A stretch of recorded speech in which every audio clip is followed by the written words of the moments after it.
Meu nome é Nora Fields e tenho 38 anos. 5 sábados depois de receber as chaves da primeira casa que realmente era minha, uma minivan prata entrou pela minha estrada de cascalho. Minha irmã Dana desceu do carro acompanhada dos 2 filhos, 2 malas e um sorriso como se os últimos 3 anos simplesmente não tivessem existido. Era a mesma irmã que havia testemunhado contra mim no meu processo de divórcio, ficando ao lado do meu ex-marido. Eu tinha trabalhado até quase não aguentar mais para conquistar aquela estrada, aquela varanda e aquela escritura. E havia uma coisa que ninguém podia discutir: o único nome registrado naquele documento era o meu.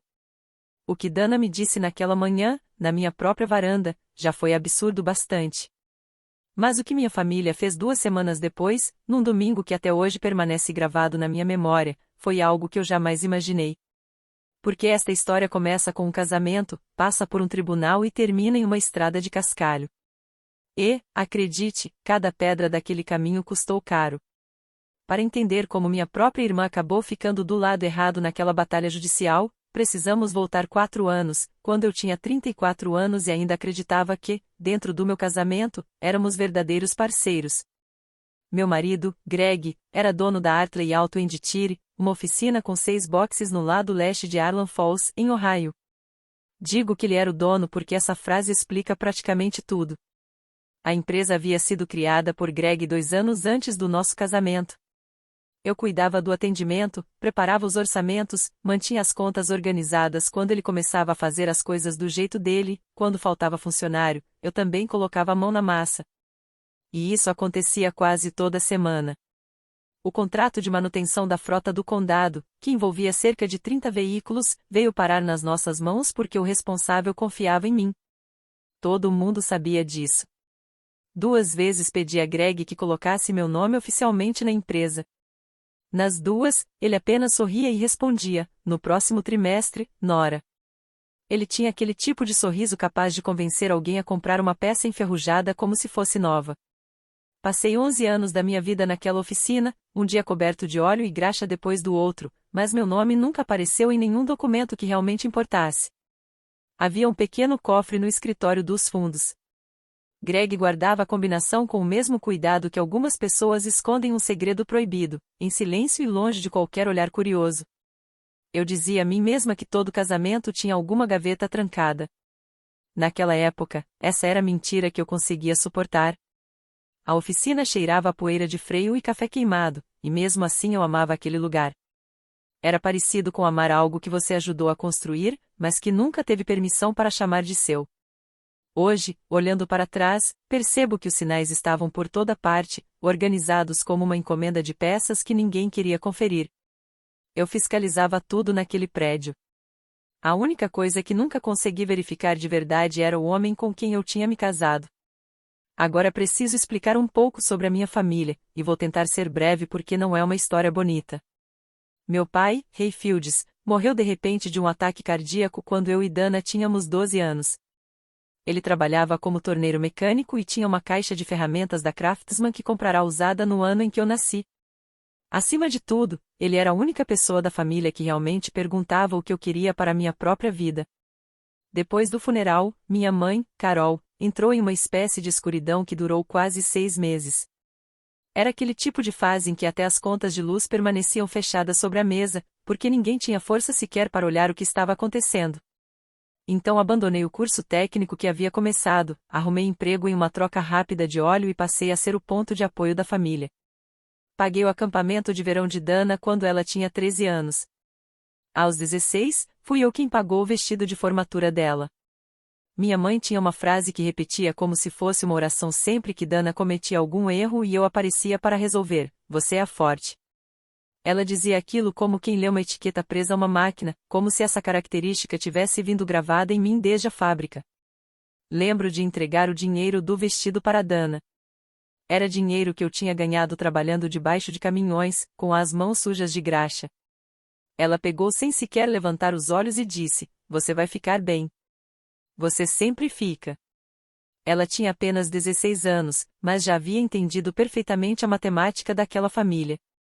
Estar bem era responsabilidade minha. Eu confundi ser necessária com ser amada. E quero ser sincera sobre isso, demorei muito para perceber meu erro. O problema é que essa confusão sempre teve um preço. Eu só ainda não tinha recebido a conta.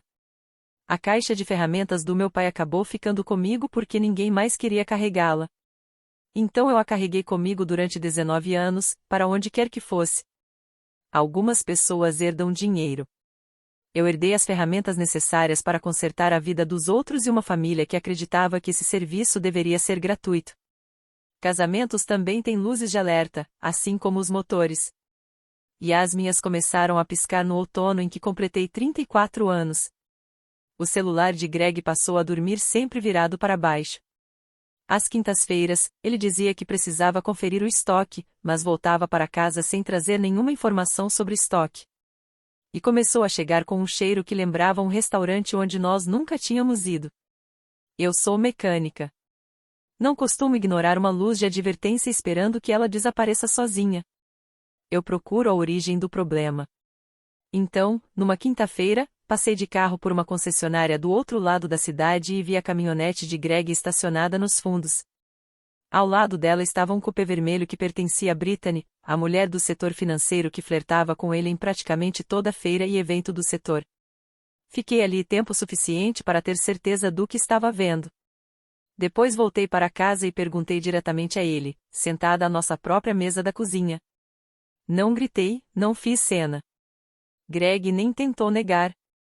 Cruzou as mãos sobre a mesa, com a calma de um gerente de banco, e disse: "Vamos manter tudo civilizado, Nora. Não precisamos destruir a oficina por causa disso." A oficina. Essa foi a primeira coisa em que ele pensou. Talvez eu também devesse ter pensado nela, porque uma semana depois encontrei o cofre do escritório dos fundos aberto.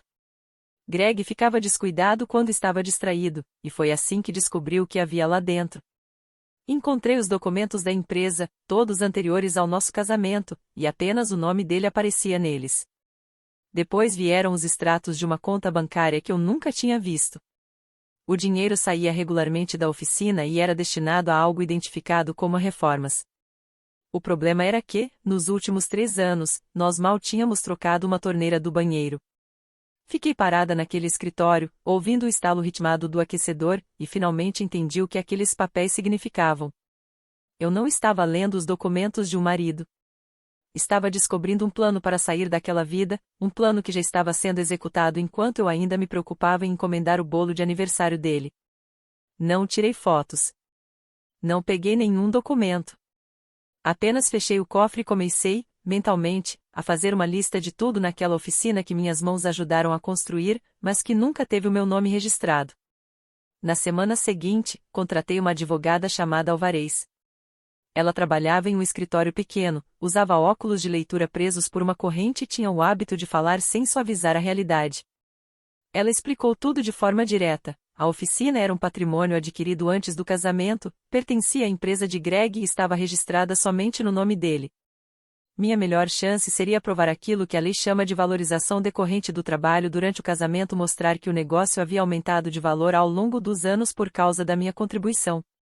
11 anos de orçamentos, contratos com a frota do condado, contas e folhas de pagamento que eu havia colocado em ordem. Tudo isso poderia ser comprovado, desde que as pessoas que conheciam a rotina da oficina estivessem dispostas a confirmar o que realmente acontecia. Marcy, a contadora que Greg havia dispensado no ano anterior, estava na minha lista de testemunhas. Dana também. Minha irmã havia trabalhado durante 2 anos no balcão de atendimento, depois de perder o segundo emprego, atendendo ligações por um salário que eu mesma ajudava a pagar. Ela sabia quem realmente mantinha aquela oficina funcionando. Alvarez disse que testemunhas da própria família costumavam causar uma boa impressão diante dos juízes. Naquele momento, senti algo parecido com esperança. Enquanto isso, Greg se comportava como alguém que já havia ensaiado cada passo. Na terça-feira, meu acesso ao sistema da oficina simplesmente parou de funcionar. Na sexta, as fechaduras foram trocadas. A chave que eu usará durante uma década para abrir o prédio às 6 da manhã virou apenas uma lembrança. O especialista financeiro contratado por Alvarez descobriu que a tal conta de reformas vinha movimentando dinheiro para destinos difíceis de rastrear havia mais de 2 anos. Eu, por outro lado, fazia tudo seguindo as regras. Não tirei um centavo da empresa.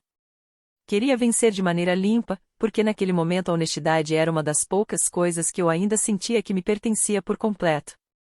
Então, numa tarde cinzenta de março, Alvarez me ligou.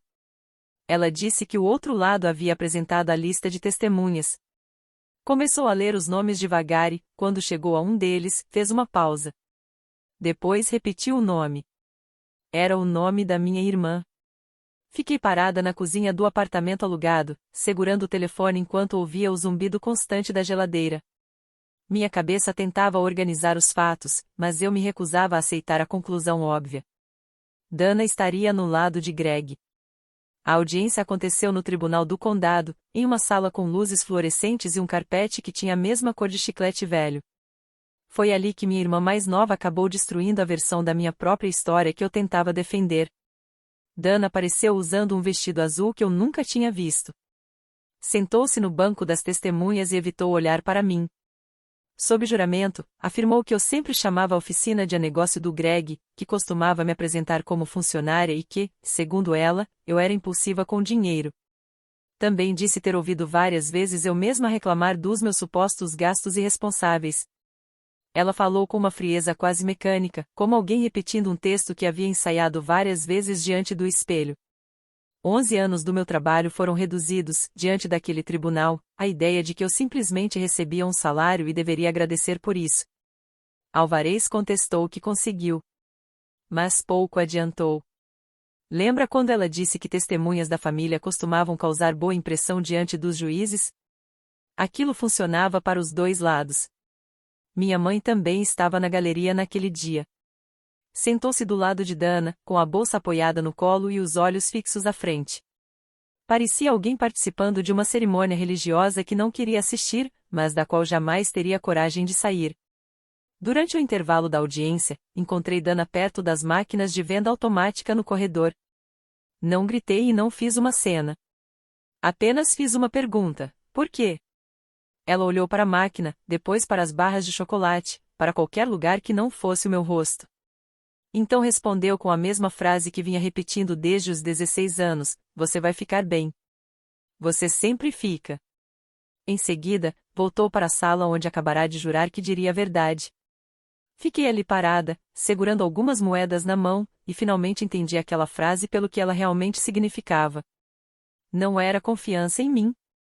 Era quase uma autorização que todos aqueles que eu amava pareciam ter dado a si mesmos para tirar de mim tudo o que quisessem. Afinal, na cabeça deles, a Forte sempre conseguiria se reconstruir depois que arrancassem mais um pedaço. Era isso que todos acreditavam. E, durante muito tempo, eu também acreditei. Só que a conta por acreditar nisso estava prestes a chegar. A decisão saiu no começo de junho. A oficina continuaria sendo considerada patrimônio de Greg, adquirido antes do casamento, e portanto não seria dividida. Meu pedido relacionado à valorização do negócio durante os anos em que trabalhamos juntos foi praticamente destruído pelo depoimento da minha própria irmã. No fim, recebi uma indenização de $40.000. 11 anos de dedicação reduzidos a 40 mil. Uma noite, fiz as contas e me arrependi imediatamente. Dividindo tudo, dava pouco mais de $10 por dia. 11 anos inteiros resumidos a esse valor. A casa que alugávamos também ficou com Greg. O contrato estava no nome dele, e o proprietário, que era amigo dele, não viu motivo para mudar nada. Eu tive apenas 2 semanas para retirar meus pertences pessoais da oficina.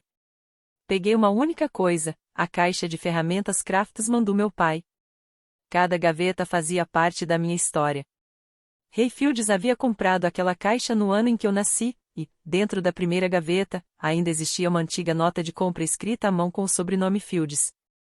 Até o advogado de Greg teria dificuldade para argumentar que aquilo não era meu. Na manhã de uma terça-feira, empurrei a caixa pelo estacionamento enquanto 2 mecânicos que eu mesma havia treinado fingiam estar ocupados demais para olhar. Greg estava parado na entrada do box 1, tomando café e observando tudo com a tranquilidade de quem acabará de recuperar uma propriedade. Quando cheguei à minha caminhonete, ele levantou o copo e disse, sem ressentimentos, Nora. Coloquei a caixa na carroceria, prendi tudo com as correias e saí daquele lugar. Não olhei pelo retrovisor, apesar de saber que era exatamente isso que ele esperava. Naquela noite, minha mãe finalmente ligou. Eu estava sentada sobre um colchão colocado diretamente no chão e deixei o telefone tocar 2 vezes antes de atender. Uma parte de mim ainda esperava que ela perguntasse onde eu estava dormindo. Ela não perguntou. Disse que Dana já tinha passado por muita coisa por causa das dívidas de Kylie e que nossa família precisava se recuperar daquele conflito. Depois veio a frase que ela repetiria, como se fosse uma receita pronta, em praticamente todos os problemas que surgiriam depois: não transforme isso em uma guerra, Nora. Sua irmã também está passando por dificuldades. Dificuldades. Olhei ao redor do quarto. Tudo que eu possuía naquele momento cabia encostado em uma única parede. Aluguei um quarto em cima de uma lavanderia automática na Second Street. Era o tipo de lugar onde o barulho das secadoras fazia o chão tremer até às 10 da noite, como um coração batendo debaixo dos meus pés, um ritmo que eu nunca tinha escolhido, mas que agora fazia parte da minha nova vida. Na primeira noite, sentei com um bloco de anotações e comecei a fazer um inventário, porque organizar as coisas sempre foi a minha maneira de recuperar o controle. Uma caixa de ferramentas. $40.000. 2 mãos com 20 anos de experiência e certificações. Nenhuma dívida. E, a partir daquela tarde, nenhuma obrigação de dar explicações a quem quer que fosse. Bloqueei o número de Greg, da minha mãe e de Dana. Não bloqueei exatamente. Apenas parei de atender. E, se você nunca percebeu a diferença, ela é enorme. Bloquear alguém é bater uma porta. Parar de atender é simplesmente decidir que você não vai mais ficar parado na porta esperando alguém entrar. No quarto item da lista, escrevi devagar, em letras maiúsculas, como se estivesse registrando uma ordem de serviço: a próxima coisa que eu construir terá apenas um nome. Estou contando isso de forma direta porque sei como pode parecer. Pode soar frio. Mas, no lugar de onde eu venho, uma mulher que simplesmente para de atender às ligações vira motivo de escândalo. Enquanto isso, um homem que esvazia uma conta conjunta e destrói um casamento pelas costas é tratado como alguém apenas esperto nos negócios. Passei 16 anos sendo a rede de segurança das pessoas da minha família enquanto elas se arriscavam sem pensar nas consequências. Só que uma rede nunca tem a chance de subir ao palco. Então eu finalmente dobrei a minha e deixei de desempenhar esse papel. Levei 3 anos para reconstruir minha vida. E vou passar rapidamente por esse período porque não houve grandes cenas ou reviravoltas. Foram apenas anos difíceis, cheios de trabalho. Mas existe uma coisa que quero que você perceba enquanto acompanha essa fase: durante muito tempo, eu confundi distância com segurança. Achei que, se construísse minha vida longe o suficiente da minha família, ninguém conseguiria tocar no que eu conquistasse. Eu estava errada. Foi assim que minha reconstrução realmente começou.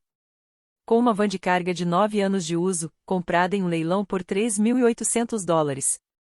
Num domingo, usando as ferramentas do meu pai, passei horas colocando aquele veículo de volta na estrada. Depois pintei o nome da minha pequena empresa na lateral com as próprias mãos: Fields Mobile Repair. Uma mulher, preços justos. Durante o dia, eu dirigi aquela van até estacionamentos de igrejas, casas e pequenos comércios para consertar veículos de pessoas que não tinham dinheiro para pagar um guincho até uma oficina. À noite, 4 vezes por semana, trabalhava no depósito de peças perto da divisa do condado, separando pedidos e andando sobre aquele piso de concreto até 2 da manhã.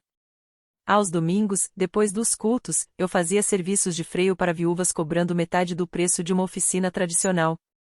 E aquelas mulheres me pagavam de uma maneira que Greg jamais teria entendido. Elas falavam de mim. A notícia sobre a mecânica honesta que fazia um trabalho justo se espalhou por Arlan Falls mais rápido do que qualquer anúncio que eu pudesse comprar. Até o responsável pela frota do condado me ligou pessoalmente. Ele disse que o serviço havia piorado desde que eu saí da Hartley e decidiu transferir para mim o contrato completo dos 30 veículos. Minha pequena van agora tinha um contrato que antes parecia grande demais até para uma oficina inteira. Eu dormia cerca de 5 horas por noite. Almoçava sentada sobre um caixote de plástico. Colei uma meta de economia no painel da van e acompanhava aquele número crescer aos poucos, como alguém observando atentamente os sinais de um monitor. Muita gente me perguntou por que eu não simplesmente fui embora e comecei de novo em outra cidade, onde ninguém conhecesse meu nome. A resposta era simples: Arlan Falls também era a minha cidade. Eu tinha conquistado cada ferramenta que possuía trabalhando ali. Não permitiria que a pessoa que tomou a oficina também decidisse para onde eu deveria ir. Se você já decidiu que não seria você quem iria embora, conte nos comentários. Eu leio.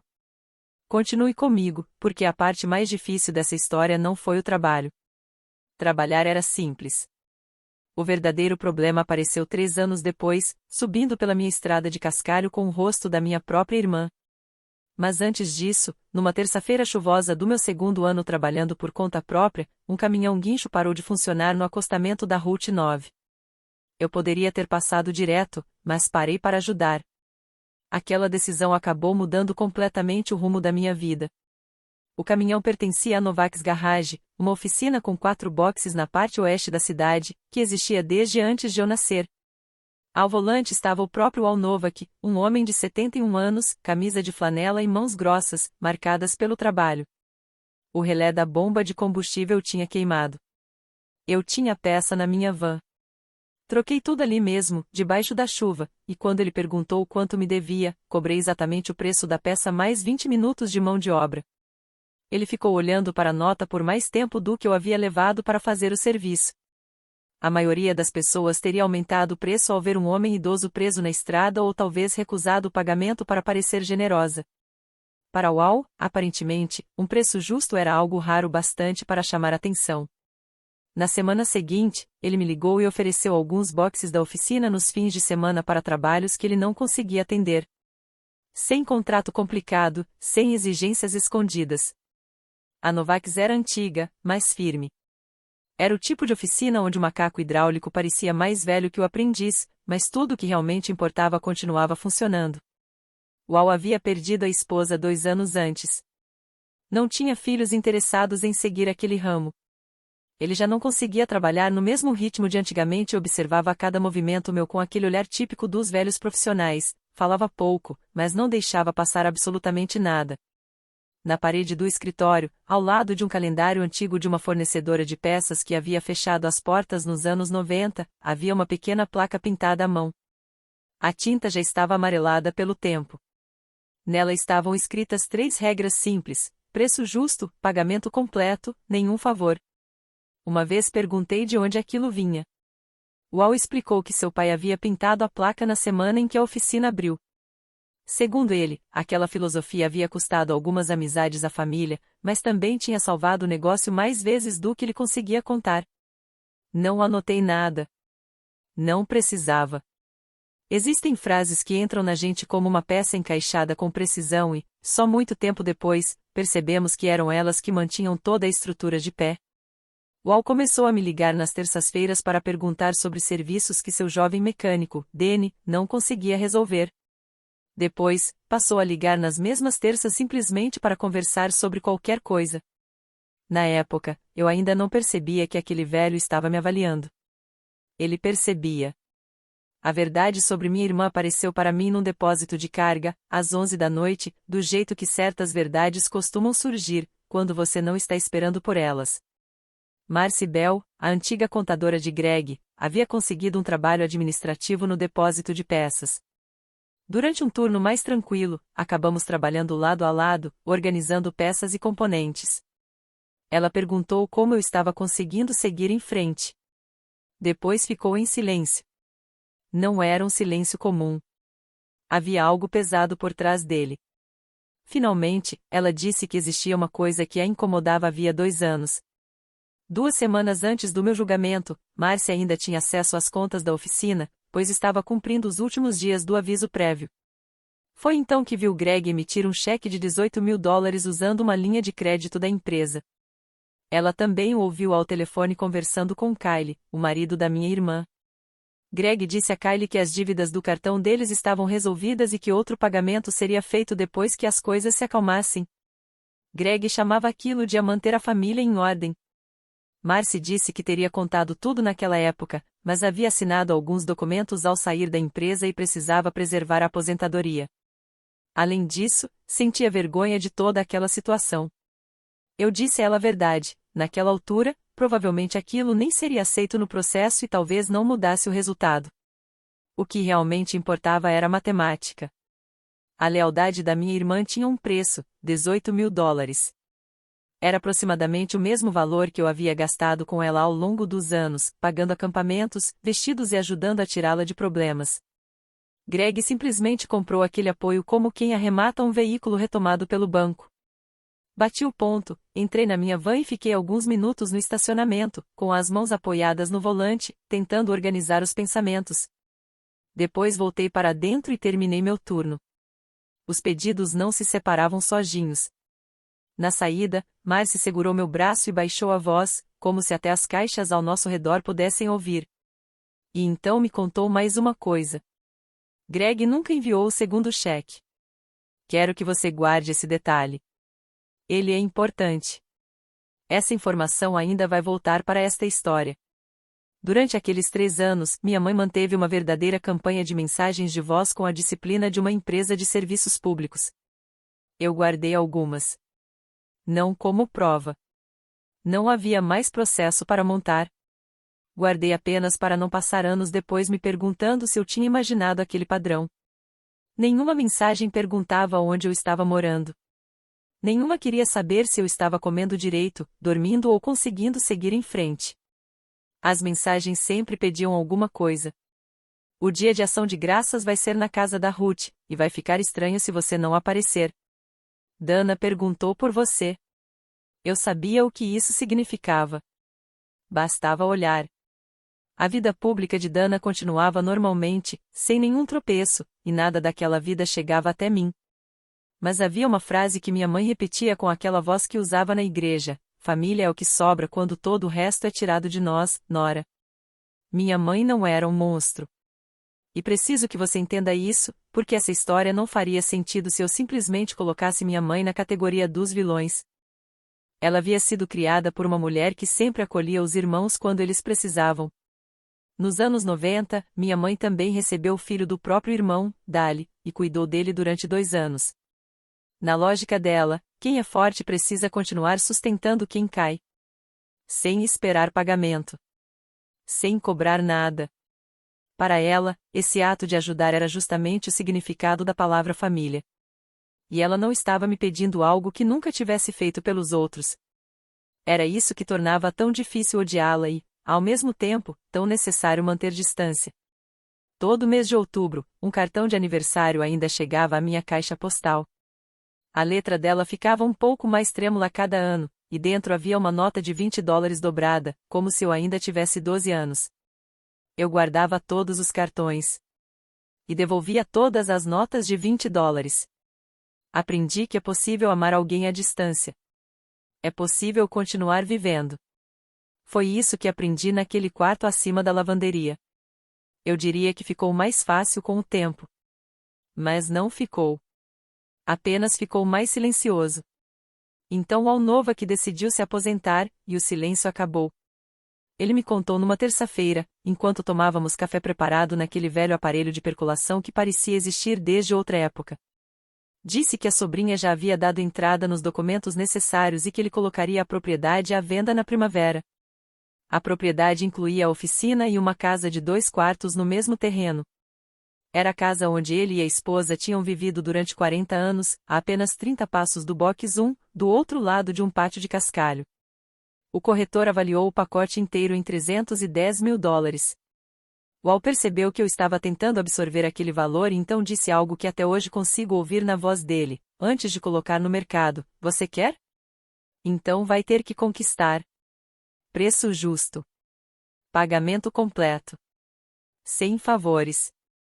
As condições dele eram simples, mas nada fáceis.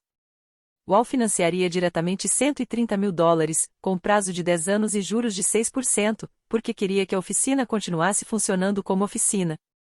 E havia decidido que eu era a pessoa certa para manter aquele lugar de pé.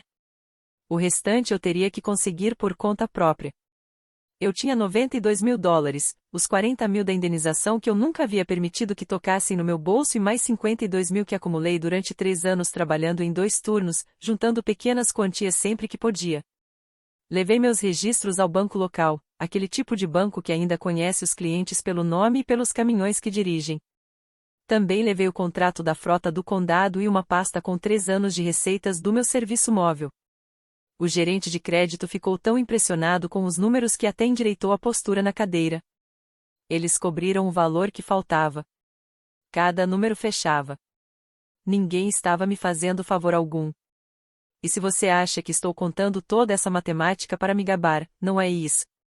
Estou explicando por quê, daqui a pouco, algumas pessoas vão ficar paradas naquele mesmo chão de cascalho e tentar me convencer de que nada do que construí realmente conta. Na noite anterior à assinatura, fiquei acordada até às 3 da manhã. E não era a dívida que me tirava o sono. Durante 19 anos, eu não tinha nada que alguém pudesse tentar tomar de mim. Agora, finalmente, eu teria alguma coisa. E ter algo próprio também traz um tipo diferente de medo. O fechamento aconteceu numa manhã de sexta-feira, em setembro, no escritório de registros imobiliários com quadros de paisagens horríveis nas paredes, mas com um café surpreendentemente bom. Foram 11 assinaturas. Contei cada uma delas como se estivesse apertando as porcas de uma roda, porque o torque importa, e finais também. Então veio a escritura. Simples, impressa como uma etiqueta de peça. Na linha destinada ao proprietário havia apenas um nome, Nora Fields.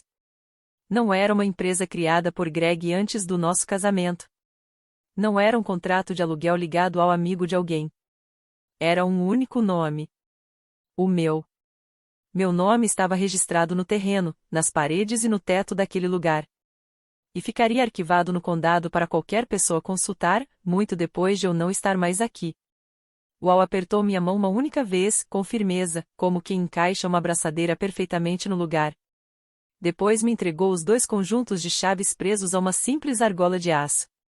Naquela tarde, fiz a única cerimônia que realmente importava para mim.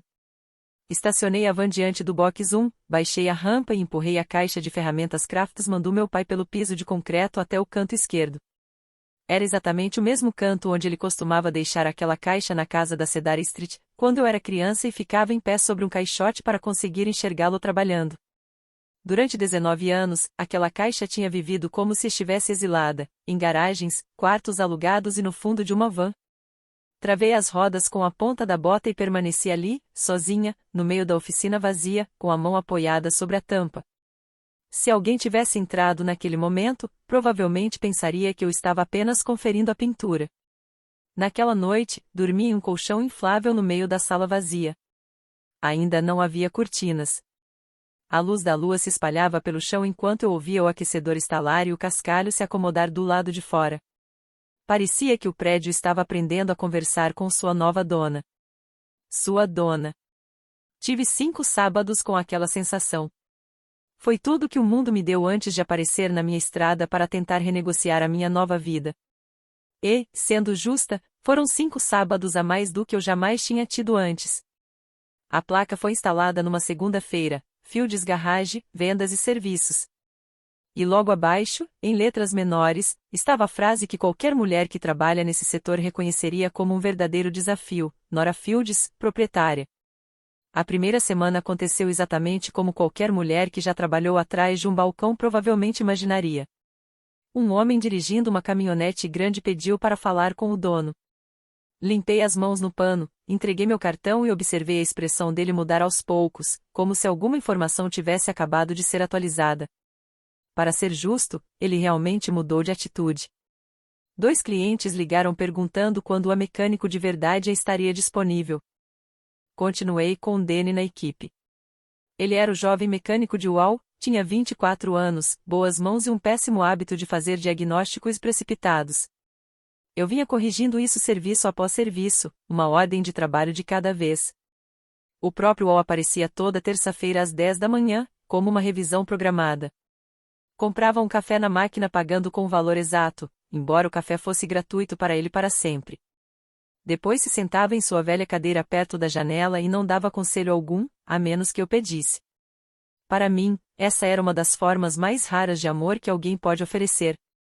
A receita do primeiro mês cobriu a hipoteca, a parcela que eu devia ao UAU, as peças, o salário de Danny e o seguro.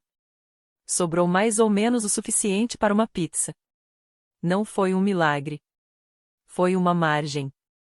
E margens eram tudo o que eu sempre quis. Antes de abrir oficialmente, encontrei a pequena placa pintada à mão pelo pai de UAU. Ele a havia guardado em uma gaveta, enrolada em um pano de oficina como se fosse uma relíquia. Eu entendi exatamente o que aquela mensagem significava para ele. Coloquei uma moldura na placa e a pendurei atrás do caixa, no lugar onde qualquer cliente pudesse vê-la enquanto pagava. Preço justo. Pagamento completo. Sem favores. Uma cliente perguntou se aquilo tinha algum significado religioso. Respondi que era o mais próximo de uma religião que eu tinha. Ela riu. Eu também. Mas não estava brincando completamente. E logo descobriria o quanto aquela frase realmente significava para mim. Em uma cidade como Arlan Falls, as notícias não circulam pelos jornais. Elas viajam debaixo de capos abertos. Um motorista da frota que trouxe um caminhão para manutenção me contou que 2 dos melhores mecânicos da Hartley tinham pedido demissão depois que alguns pagamentos voltaram. Um representante de peças, aquele que adorava conversar, comentou que a conta de Greg agora funcionava apenas com pagamento à vista. No nosso ramo, isso era quase como ouvir o monitor cardíaco de uma empresa começar a desacelerar. O contrato do condado, que agora estava comigo, tinha sido a base do fluxo de dinheiro da oficina. E eu sabia melhor do que qualquer pessoa o impacto que a perda daquele contrato teria, porque durante anos fui eu quem manteve aquela estrutura funcionando. Também ouvi dizer que o cupê vermelho de Brittany havia sido visto pela última vez saindo da cidade naquela primavera. Eu não comemorei nada disso. E quero ser muito clara sobre o motivo, porque isso importa para o final desta história. Ver um homem afundando não é uma vitória para mim. É apenas a água encontrando seu próprio nível. E eu tinha as minhas baías cheias de trabalho, clientes esperando e uma empresa para administrar. Não tinha tempo para ficar na margem assistindo alguém afundar. A outra notícia chegou pelo canal da família. Da tia Ruth para minha mãe, da minha mãe para alguém no salão da igreja, e de lá até mim. Era assim que todas as notícias importantes da família circulavam. Kylie havia deixado Dana. Foi para o Texas atrás de um emprego que talvez nem existisse, deixando para ela a minivan, as 2 crianças e uma hipoteca 3 meses atrasada.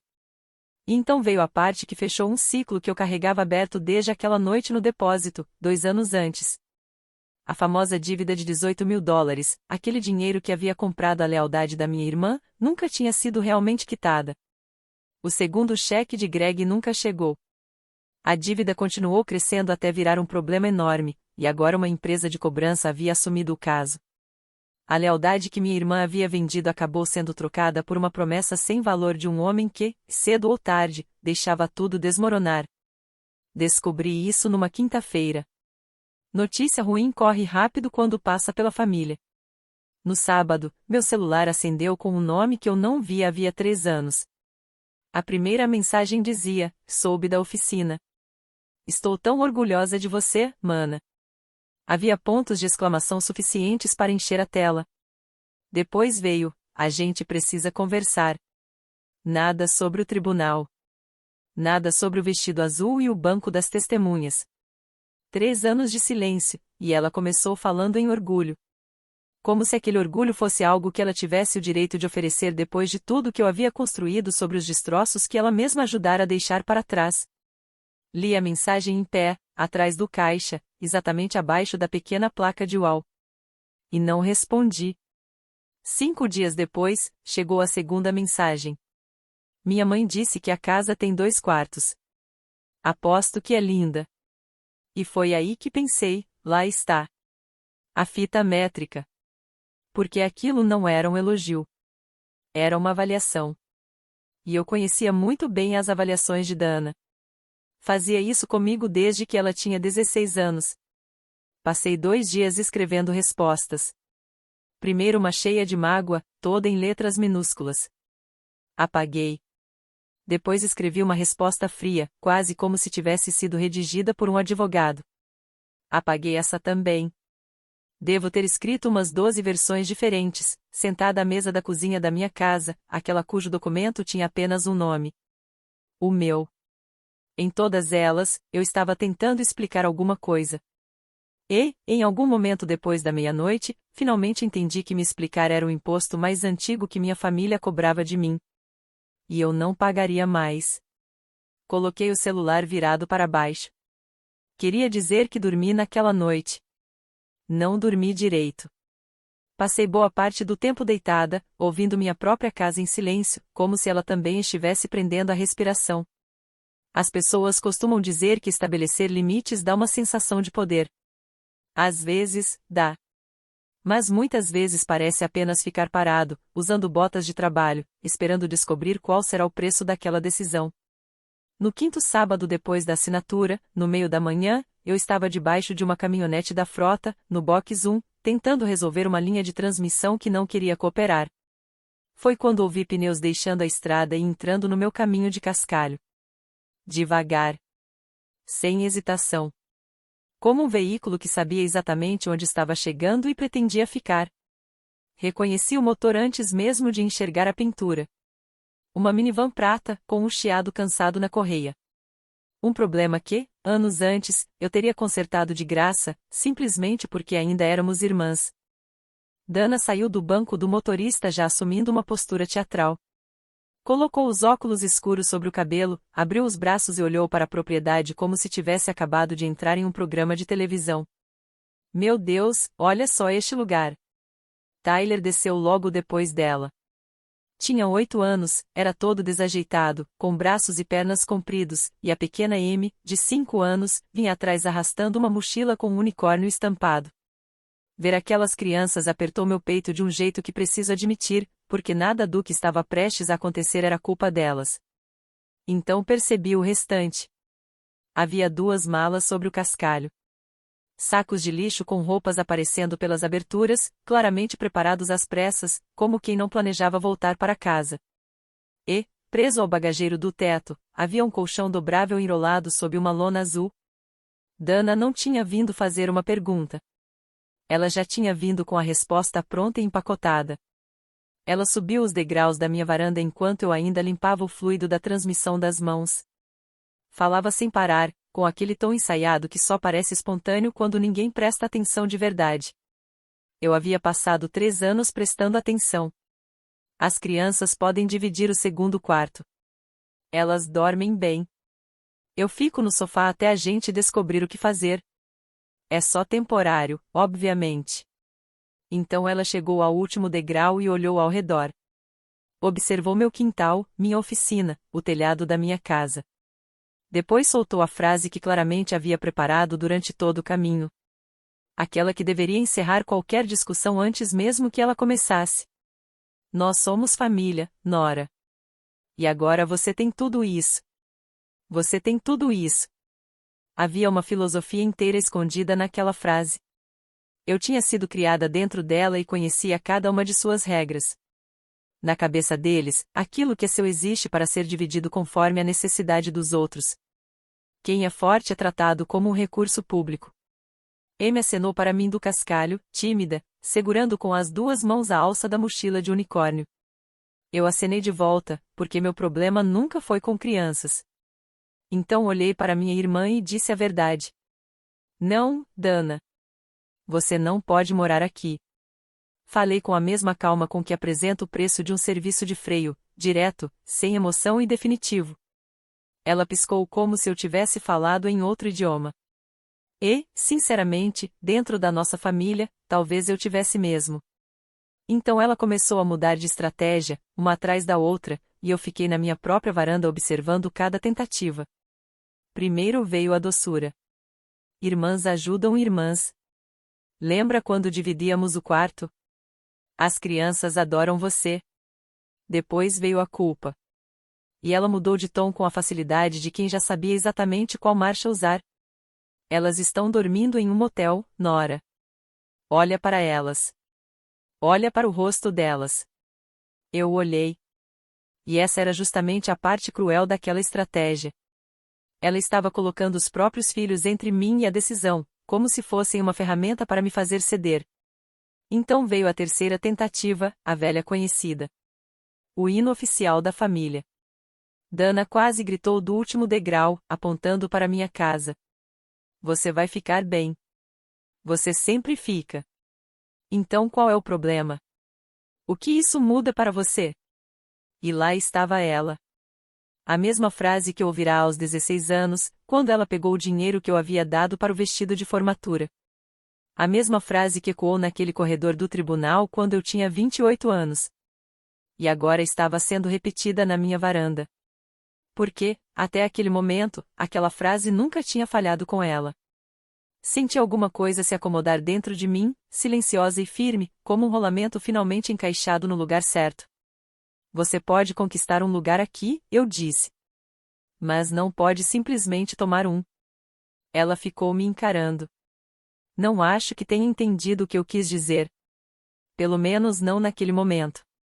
Aquilo não fazia parte de nenhuma das linguagens que nossa família conhecia. Ela me chamou de egoísta. Depois disse, a mamãe estava certa sobre você. Naquele instante, entendi exatamente o que provavelmente havia sido dito durante o caminho até minha casa. Ela colocou as crianças de volta na minivan. Amy ainda acenava para mim através do vidro. Meu Deus! Dana deu ré pela estrada de cascalho com tanta força que as pedras chegaram a voar. Fiquei parada ali, ouvindo o chiado da correia desaparecer aos poucos na direção da Route 9. Olhei para o relógio. Lembro de pensar, sem qualquer humor, que minha mãe receberia a ligação antes mesmo de Dana chegar à estrada principal do condado. Levaram menos de 2 dias para a família inteira se mobilizar. E quando digo família, estou falando de todo o sistema, parentes de sangue, casamentos, pessoas da igreja e até conhecidos do supermercado. Minha mãe ligou primeiro. E a frase de abertura claramente tinha sido preparada por várias pessoas antes de chegar até mim. Eu não criei você para fechar a porta na cara de crianças.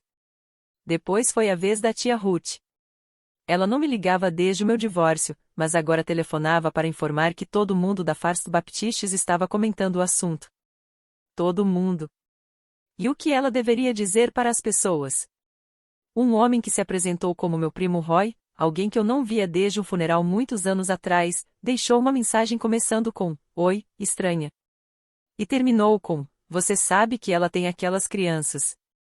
No supermercado da Maple Street, 2 mulheres do grupo de estudos bíblicos da minha mãe me olharam como se eu fosse um carro estacionado ocupando 2 vagas. Até um cliente que costumava frequentar minha oficina cancelou um serviço alegando a motivos pessoais e nunca marcou outra data. E quero que você perceba uma coisa que eu também percebi naquela noite, quando estava fechando a oficina e meu celular vibrava sem parar sobre o balcão. Em todas aquelas ligações, mensagens e vozes cheias de preocupação, ninguém, absolutamente ninguém, perguntou por que Dana tinha perdido a casa. Ninguém perguntou onde Kyle estava. Ninguém quis saber o tamanho da dívida, como ela havia chegado àquele ponto ou o que Dana pretendia fazer dali em diante. A única pergunta que aquela rede inteira queria responder era por que eu não entregaria a minha casa. Para aquele sistema, o verdadeiro escândalo não era o caos que Dana estava vivendo. Era o fato de a pessoa considerada forte finalmente ter dito não.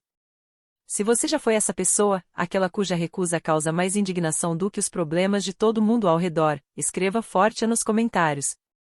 Eu leio e, para mim, é importante saber que outras pessoas também entendem isso. Mas continue comigo, porque na noite de quarta-feira, durante uma entrega, passei de carro pelo estacionamento da First Baptist. E o que vi, parado no canto mais distante sob a luz de segurança, fez toda a raiva que eu carregava se transformar em algo muito mais difícil de definir. Era a minivan. Estava estacionada no canto do estacionamento, debaixo da luz, exatamente como alguém estacionaria quando o próprio veículo tivesse virado o endereço. As janelas traseiras estavam completamente ocupadas. Havia cestos de roupas, o colchão enrolado e uma luminária caída de lado, como se a tela tivesse desistido. A luz interna da minivan estava acesa. Tyler estava sentado na porta lateral aberta, fazendo a lição de casa apoiado sobre a tampa de um cooler. O caderno estava inclinado na direção da luz do estacionamento. Amy estava dormindo atravessada no banco traseiro, abraçada à mochila de unicórnio. Dana permanecia no banco do motorista, com a testa apoiada sobre o volante. Não estava chorando, pelo menos não que eu pudesse ver. Ela simplesmente parecia estacionada de todas as formas possíveis que uma pessoa pode estar. Parei do outro lado da estrada e fiquei dentro da minha van, com o motor desligado, observando no escuro por cerca de 10 minutos. E vou contar exatamente o que enxerguei, porque foi isso que mudou o rumo do restante desta história. Eu não vi uma mentirosa recebendo o que merecia. Embora ela tivesse mentido. E muito. O que eu vi foi o resultado final da mesma fábrica que havia nos moldado. Transformaram a mim em uma rede de proteção e nunca perguntaram quanto peso aquela rede conseguia suportar. Transformaram Dana em alguém que sempre deveria ser carregada e nunca ensinaram a ela como ficar de pé sozinha. E então os homens que haviam prometido carregá-la, Kylie, Greg e todos aqueles que gostavam de apertar mãos e fazer promessas, simplesmente a deixaram no caminho e foram embora. A lealdade dela havia sido comprada com um cheque que acabou não valendo nada. E agora a conta estava dormindo dentro de uma minivan. Na manhã seguinte, liguei para o pastor Ali. Disse que uma família da congregação queria pagar uma semana no Falls Motor Inn e oferecer cartões para compras de supermercado a uma jovem mãe que estava passando por dificuldades. Pedi apenas que o nome de quem estava ajudando permanecesse em segredo. E eu realmente queria que fosse anônimo. Naquela noite, finalmente entendi a diferença entre ajudar alguém e ser consumida pela pessoa. Uma coisa é um presente. A outra é uma cobrança. Naquela sexta-feira, como se o universo tivesse decidido fazer uma liquidação do meu passado, Greg Hartley entrou na minha oficina. Estava mais magro, com os cabelos grisalhos nas têmporas, mas o aperto de mão ainda tinha aquela precisão de quem estava tentando vender alguma coisa. Ele deu uma volta lenta pela sala de espera como se estivesse avaliando um imóvel. Elogiou o piso, elogiou a máquina de café e então começou a me fazer uma proposta. E preciso admitir uma coisa, ele ainda sabia vender uma ideia. Disse que tinha ouvido coisas ótimas sobre mim.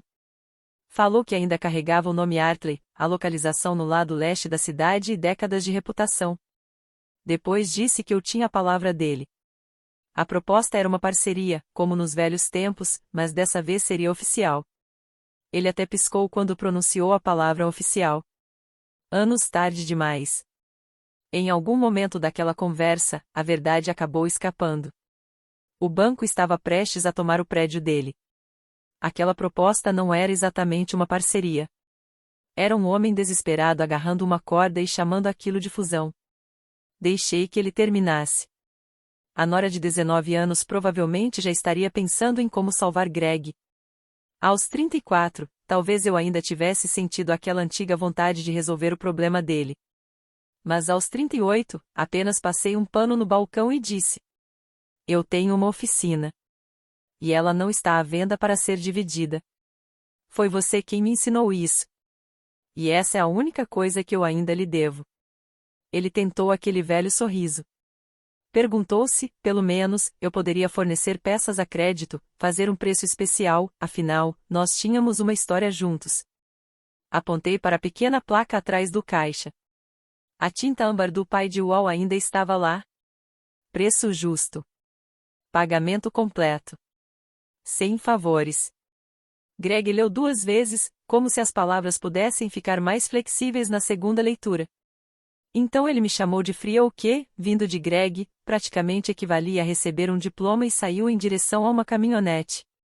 Percebi que ele teve o cuidado de estacioná-la de um jeito que eu não conseguisse ver a placa. Não senti nada que precisasse confessar. Naquela noite, às 9, meu celular vibrou uma única vez. Era uma mensagem da minha mãe, apenas uma frase, sem sequer um cumprimento.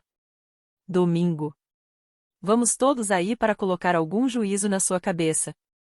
Naquela semana, o café de terça-feira com Wall acabou acontecendo no sábado, porque fui eu quem ligou para ele.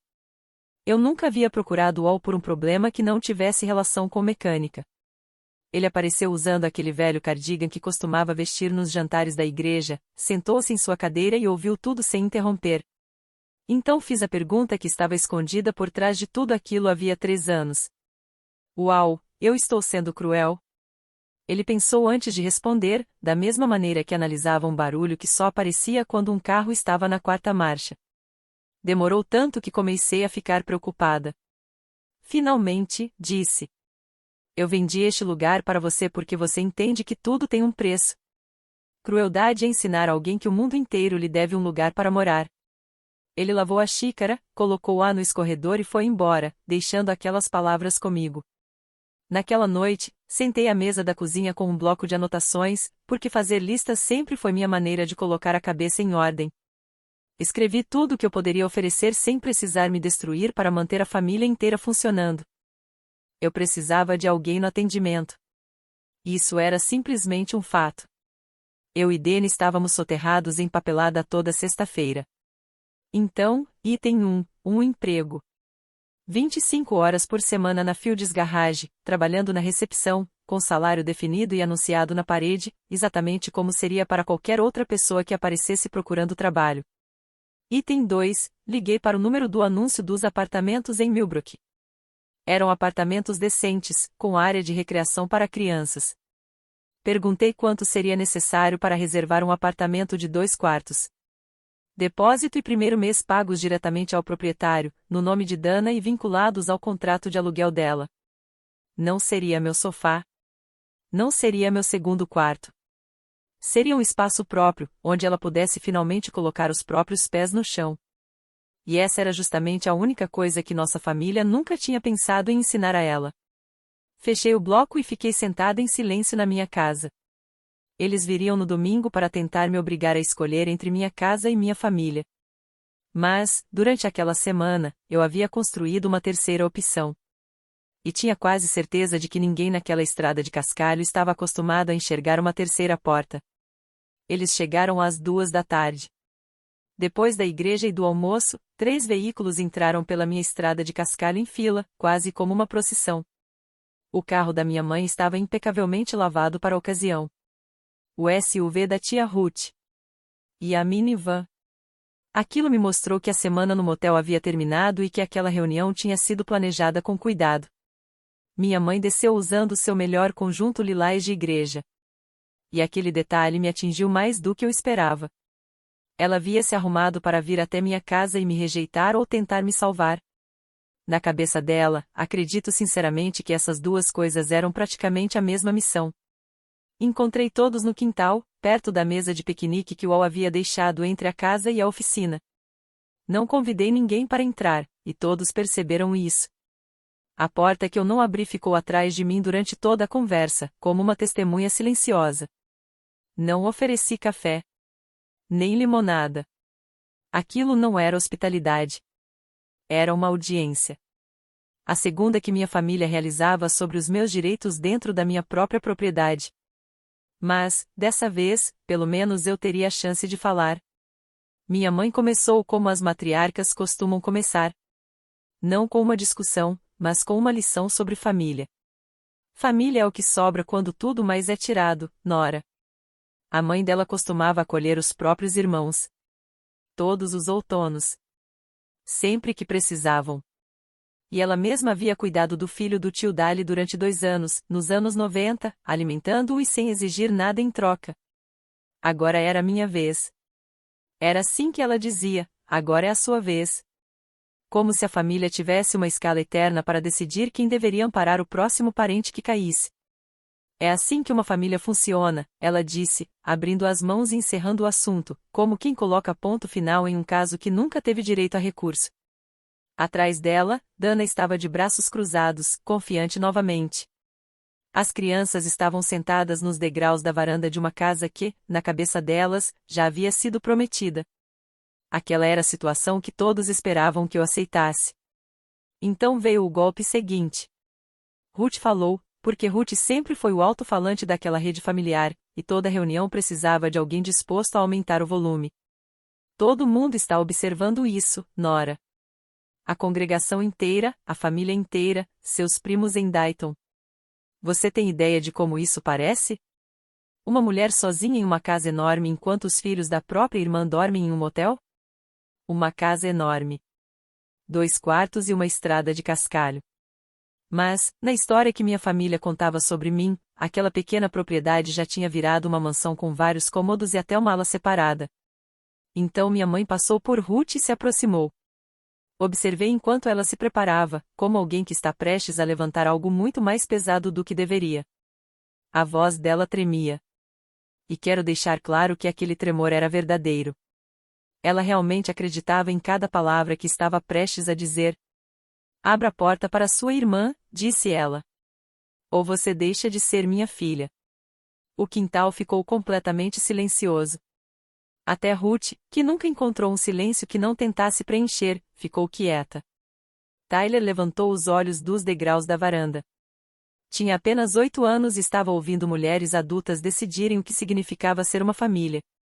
E foi naquele momento que pensei, ali estava a máquina inteira. Vestida para ir à igreja e apontada diretamente para minha porta. Necessidade e desejo. Se você está acompanhando a história, sabe exatamente do que estou falando. Atrás de mim estava uma casa cujo documento tinha apenas um nome. O meu. Na minha frente, minha mãe oferecia a última versão de amor que eu provavelmente receberia dela. Mas havia um preço anexado. E era o mesmo preço de sempre. Todos naquela estrada acreditavam que eu só tinha 2 portas para escolher, a porta dela ou a minha. Cada rosto estava preparado para assistir à minha decisão. Eles tinham vindo juntos para me observar escolher entre as 2. Olhei para as mãos trêmulas da minha mãe. Depois para os braços cruzados da minha irmã. E então escolhi uma terceira porta. Ninguém vai morar na minha casa. Falei baixo. E o silêncio fez mais efeito do que qualquer grito poderia ter feito. Essa casa é a primeira coisa que eu construí na vida que ninguém pode tirar de mim. Ela não é a rede de segurança da família. Esse cargo não existe mais. Foi encerrado. Ruth começou a falar novamente. Levantei uma mão. Ainda havia graxa acumulada nas linhas dos meus dedos. Ela parou. Então peguei a pasta que estava sobre a mesa de piquenique. Era uma simples pasta de papel pardo que eu havia colocado ali antes de todos chegarem. Coloquei-a diante de Dana e comecei a explicar tudo item por item, exatamente como faço quando preparo um orçamento para um cliente. Porque, para mim, um orçamento também é uma forma de respeito. Um emprego na Fields Garage, na recepção, 25 horas por semana para começar, com o salário exatamente igual ao que estava anunciado na parede e ao que Danny recebia. Assim, ninguém poderia dizer que era caridade, mas também ninguém poderia usar aquilo como uma forma de controlar Dana. Também havia um apartamento em Millbrook, com 2 quartos e um parquinho logo abaixo da janela. O depósito e o primeiro mês já estavam combinados com o proprietário e seriam pagos diretamente a ele, sem o dinheiro passar pelas mãos dela. O contrato teria apenas um nome. O dela. Seu próprio espaço, eu disse à minha irmã.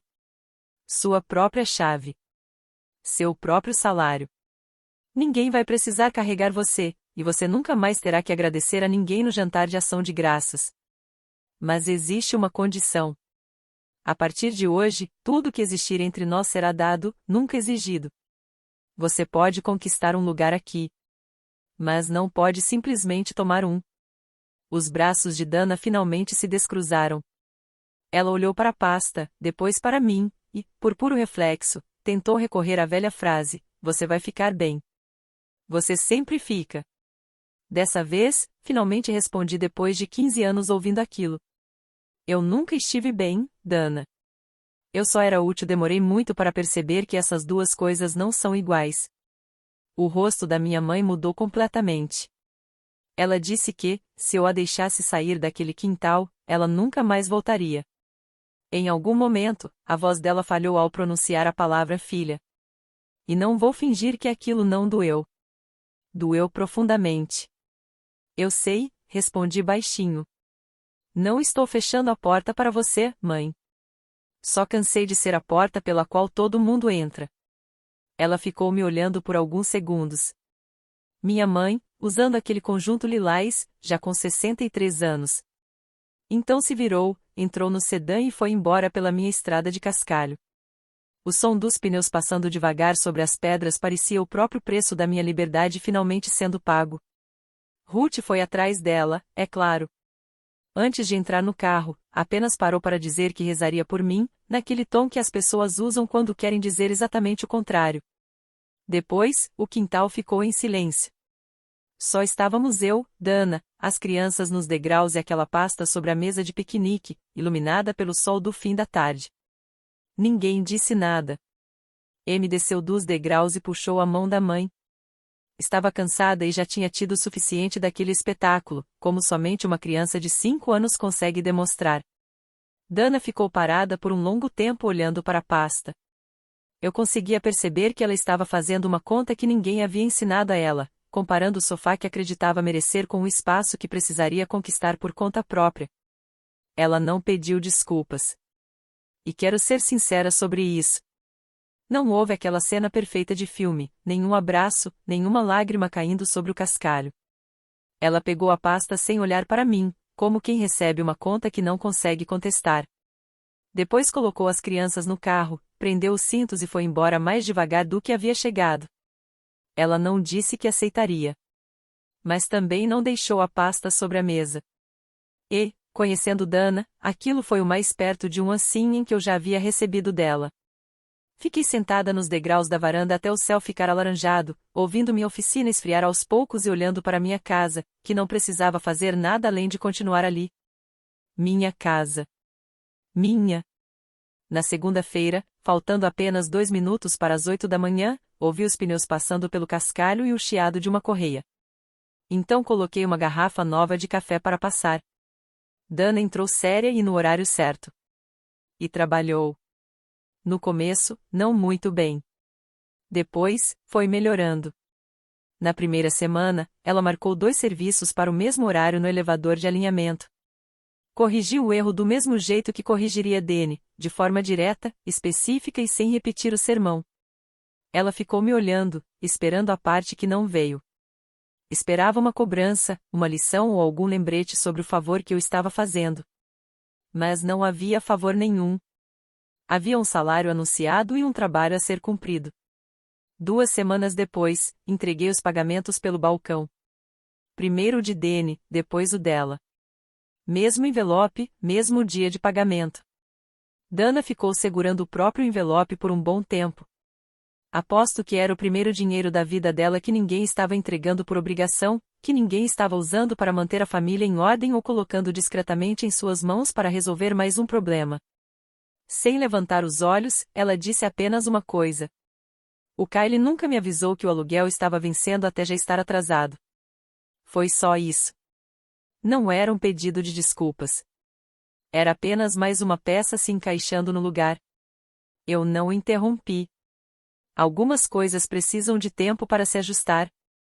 Naquele mesmo mês, o banco finalmente encerrou o processo envolvendo a Artley Auto Tire, e os equipamentos foram levados a leilão em uma manhã gelada. Comprei o bom elevador de alinhamento no leilão online, pelo preço de mercado, competindo com desconhecidos. Paguei tudo naquela tarde e mandei alguém buscar o equipamento para mim. Não havia nada naquele lugar que eu precisasse voltar para ver. E também não havia nada que eu precisasse dizer. Se Greg estivesse acompanhando o leilão de algum lugar, a única coisa que teria visto da minha parte seria um preço justo e silêncio. Preço justo. Pagamento completo. Sem favores. A regra funcionava em qualquer direção. Esse sempre foi o verdadeiro significado daquela placa.